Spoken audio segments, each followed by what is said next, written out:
नमस्कार दोस्तों, आज इस वीडियो में तत्व से पूछे जाने वाले परीक्षा में महत्वपूर्ण क्वेश्चन को लेकर के आए हैं। तो आप लोग इस वीडियो के लास्ट तक बने रहिएगा। तो चलिए शुरू करते हैं। कुल ज्ञात तत्वों की संख्या 118 है। पूछेगा कि वर्तमान समय में ज्ञात तत्वों की संख्या कितना है। तो वर्तमान समय में ज्ञात तत्वों की संख्या 118 है। और प्रकृति में पाए जाने वाले तत्व, तो 118 तत्वों में से 98 तत्व प्रकृति में पाए जाते हैं। तो पूछे कि वर्तमान में ज्ञात तत्वों की कितना है या वर्तमान में कितना तत्वों का खोज हो चुका है। तो वर्तमान में 118 तत्वों का खोज हो चुका है। प्रकृति में 98 तत्व पाए जाते हैं और मानव द्वारा 20 तत्व का निर्माण किया गया है। तो पूछेगा कि वर्तमान में ज्ञात तत्वों की संख्या कितना है, 118। प्राकृतिक तत्वों की संख्या कितना है, 98। मानव निर्मित या कृत्रिम तत्वों की संख्या कितना है, तो हो जाएगा आपका 20। बोलेगा कि धातु तत्वों की संख्या कितना है, तो धातु तत्वों की संख्या हो जाएगा 91। अधातु तत्वों की संख्या कितना है, तो अधातु का हो जाएगा 27। आपको पूछेगा कि इसमें अधातु को अगर पूछेगा अलग से उपधातु बना करके, उपधातु की संख्या कितना है, तो उपधातु की संख्या आपका हो जाएगा 7। और पूछेगा कि अधातु की संख्या, तो अधातु की संख्या 97, धातु की संख्या 91। तो अभी तक ज्ञात तत्वों की संख्या 118 है। 118 में से 98 प्राकृतिक तत्व है, 20 कृत्रिम तत्व है, 91 तत्व धातु है, 27 तत्व अधातु है। और ये जो अधातु है इसको दो भागों में तोड़ दिया गया, उपधातु और अधातु। तो पूछे कि उपधातु की संख्या कितना है, तो उपधातु की संख्या 7 हो जाएगा। सबसे हल्का तत्व, पूछे कि सबसे हल्का तत्व कौन है, तो सबसे हल्का तत्व आपका हाइड्रोजन हो जाएगा। सबसे भारी तत्व आपका ऑस्मियम हो जाएगा। तो पूछे कि सबसे हल्का तत्व कौन है, तो हाइड्रोजन। सबसे हल्का गैस भी पूछेगा तो भी हाइड्रोजन हो जाएगा। सबसे हल्का धातु पूछेगा तो भी हाइड्रोजन हो जाएगा। तो हाइड्रोजन से आपका 3 क्वेश्चन बनता है। सबसे हल्का तत्व हाइड्रोजन, सबसे हल्का गैस हाइड्रोजन, सबसे हल्का धातु हाइड्रोजन, सबसे भारी तत्व ऑस्मियम। इसके बाद आपको से पूछेगा कि सबसे हल्का धातु कौन है, तो सबसे हल्का धातु आपका लिथियम हो जाएगा। जो लिथियम है यह सबसे हल्का धातु हो जाता है। इसका परमाणु द्रव्यमान 7 होता है। तो पूछे कि सबसे हल्का धातु कौन है, तो सबसे हल्का धातु लिथियम है। लिथियम का प्रयोग मोबाइल की बैटरी में किया जाता है। सबसे द्रव धातु, पूछे कि द्रव धातु कौन सा है, तो जो सभी धातुएं पाए जाते हैं ठोस अवस्था में, लेकिन जो पारा है, पारा द्रव अवस्था में पाया जाता है। तो पूछे कि कौन सा धातु द्रव अवस्था में पाया जाता है, तो द्रव अवस्था में पाया जाने वाला धातु आपका पारा है। पारा को मरकरी भी कहा जाता है। पारा को Hg से सूचित किया जाता है। तो कौन सा धातु द्रव अवस्था में पाया जाता है, तो द्रव अवस्था में पाया जाने वाला धातु पारा है। पारा को मरकरी भी कहा जाता है। पूछे कि कौन सा अधातु द्रव अवस्था में पाया जाता है, तो द्रव अवस्था में पाया जाने वाला धातु आपका हो जाएगा ब्रोमीन। ब्रोमीन को भी ऐसे सूचित करते हैं, हाइड्रोजन तत्व है। तो पूछे कि कौन सा अधातु द्रव अवस्था में पाया जाता है, तो ब्रोमीन। एक पारा और ब्रोमीन बहुत बार एग्जाम में क्वेश्चन पूछ दिया गया है।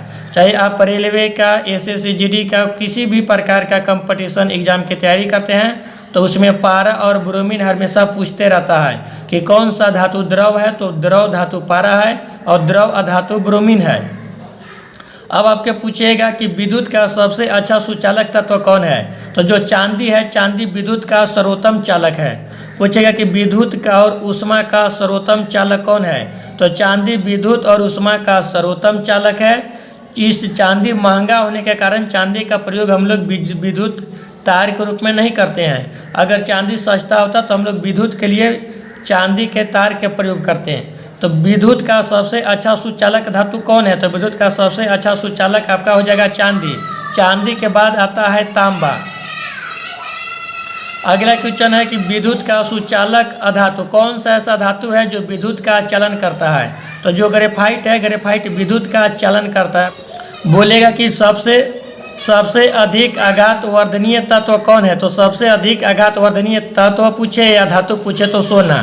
सोना बहुत ही ज़्यादा आघात वर्धनीय है। 1 ग्राम सोना को 1 से 2 किलोमीटर की दूरी तक खींचा जा सकता है। तो पूछे कि सबसे आघात वर्धनीय धातु कौन सा है, तो सबसे आघात वर्धनीय धातु या तत्व सोना है। और पूछेगा कि सबसे तन्य धातु कौन है, तो सबसे तन्य धातु भी सोना हो जाएगा। और सबसे कम अभिक्रियाशील धातु पूछेगा तो सबसे कम अभिक्रियाशील धातु भी आपका सोना हो जाएगा। तो सबसे कम अभिक्रियाशील धातु सोना, सबसे तन्य धातु सोना और सर्वाधिक आघात वर्धनीय धातु सोना। आगे है कि सबसे अधिक क्रियाशील अधातु कौन है, तो सबसे अधिक अभिक्रियाशील धातु आपका फ्लोरीन हो जाएगा। फ्लोरीन को F से सूचित किया जाता है, तो सबसे अधिक अभिक्रियाशील धातु आपका फ्लोरीन हो जाएगा। फ्लोरीन गैस के कारण दंत क्षय होता है। यह पूछा है कि सर्वाधिक विद्युत ऋणात्मक धातु कौन सा है, तो सर्वाधिक विद्युत ऋणात्मक धातु आपका फ्लोरीन हो जाएगा।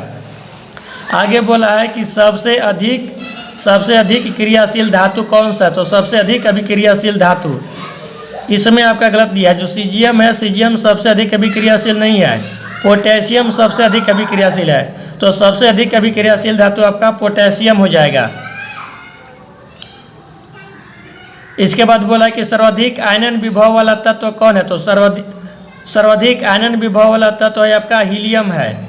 सर्वाधिक आयनन विभव वाला तत्व हीलियम है। और न्यूनतम आयनन विभव वाला तत्व कौन है, तो न्यूनतम आयनन विभव वाला तत्व आपका सीजियम हो जाएगा। आयनन विभव क्या होता है, तो जब कोई तत्व गैसीय अवस्था में होता है तो उससे एक इलेक्ट्रॉन को बाहर उत्सर्जित करने में जितना ऊर्जा की आवश्यकता होता है उसे आयनन विभव कहते हैं। जब कोई तत्व को गैसीय अवस्था से एक इलेक्ट्रॉन को बाहर निकालने में जितना ऊर्जा की आवश्यकता पड़ता है उसे आयनन विभव कहते हैं। तो सबसे अधिक आयनन विभव हीलियम का होता है, सबसे कम आयनन विभव सीजियम का होता है। और बोला कि सर्वाधिक इलेक्ट्रॉन बंधुता वाला तत्व है, यानी कि कौन सा तत्व सर्वाधिक इलेक्ट्रॉन बंधुता वाला, तो आपका हो जाएगा क्लोरीन। क्लोरीन सर्वाधिक इलेक्ट्रॉन बंधुता वाला तत्व है। सर्वाधिक विद्युत ऋणात्मक तत्व, तो सर्वाधिक विद्युत ऋणात्मक तत्व फ्लोरीन हो जाएगा। जो फ्लोरीन है यह सर्वाधिक विद्युत ऋणात्मक तत्व है। पूछेगा कि सबसे प्रबल ऑक्सीकारक पदार्थ क्या है, तो सबसे प्रबल ऑक्सीकारक पदार्थ आपका फ्लोरीन है। फ्लोरीन जो है यह सबसे अत्यधिक ऑक्सीकारक पदार्थ है। सर्वाधिक गैसीय तत्वों वाला वर्ग है, कौन सा वर्ग में सर्वाधिक गैसीय पाए जाते हैं, तो जो शून्य वर्ग है, शून्य वर्ग में सभी गैसीय तत्व पाए जाते हैं, जैसे helium, neon, argon, krypton, xenon, radon. शून्य वर्ग को वर्ग 18 भी कहा जाता है। तो वर्ग 18 में सभी तत्व गैसीय अवस्था में पाए जाते हैं, helium, neon, argon, krypton, xenon, radon. एक परमाणुक तत्व है। एक परमाणुक तत्व कौन है, तो जितना भी अक्रिय गैस हैं सभी अक्रिय गैस एक परमाणुक है। सभी को केवल एक ही परमाणु से सूचित किया जाता है, जैसे हीलियम, नियोन, आर्गन। इसमें He2 Ne2 नहीं लिखा जाता है। जैसे नाइट्रोजन द्विपरमाणुक है, जब भी नाइट्रोजन लिखा जाता है तो N2 लिखा जाता है। ऑक्सीजन द्विपरमाणुक है, जब भी ऑक्सीजन लिखा जाता है तो O2 लिखा जाता है। तो एक परमाणुक तत्व आपका अक्रिय गैस हो जाएगा। मानव शरीर में सर्वाधिक मात्रा में पाया जाने वाला तत्व है, तो मानव शरीर में सर्वाधिक मात्रा में पाया जाने वाला तत्व आपका ऑक्सीजन है। ऑक्सीजन लगभग 65% पाया जाता है। तो मानव शरीर में सर्वाधिक मात्रा में पाया जाने वाला तत्व ऑक्सीजन हो जाएगा। और आगे पूछा कि मिट्टी के तेल में रखा जाने वाला तत्व कौन सा है, तो मिट्टी के तेल में सोडियम को रखा जाता है। सोडियम अत्यधिक अभिक्रियाशील होने के कारण जब सोडियम को वायु में रखते हैं तो आग पकड़ लेता है, और जब सोडियम को जल में डालते हैं तो विस्फोट कर जाता है, जिसके कारण सोडियम को मिट्टी के तेल या केरोसिन तेल में डुबोकर रखा जाता है या पैराफिन में। तो पूछे कि सबसे मुलायम धातु कौन है, तो सबसे मुलायम धातु सोडियम हो जाएगा। कौन सा धातु को मिट्टी के तेल में डुबोकर रखा जाता है, तो सोडियम धातु को मिट्टी के तेल में डुबोकर रखा जाता है। सोडियम इतना मुलायम धातु होता है कि इसको आसानी से चाकू द्वारा काटा जा सकता है। हड्डियों एवं दांतों का निर्माण करने वाला प्रमुख तत्व कौन है, अर्थात किस तत्व के कारण हड्डियों और दांतों का निर्माण होता है, तो कैल्शियम हो जाएगा। कैल्शियम के कारण हमारा दांत और हड्डी मजबूत होते हैं। तो पूछे कि दांतों और हड्डियों का मजबूत करने वाला तत्व कौन है, कैल्शियम। दांतों और हड्डियों का निर्माण करने वाला प्रमुख तत्व कौन हो जाएगा, कैल्शियम। यदि आपको वीडियो अच्छा लगा हो तो लाइक और सब्सक्राइब कर दीजिएगा। फिर मिलेंगे अगले वीडियो में। जय हिंद।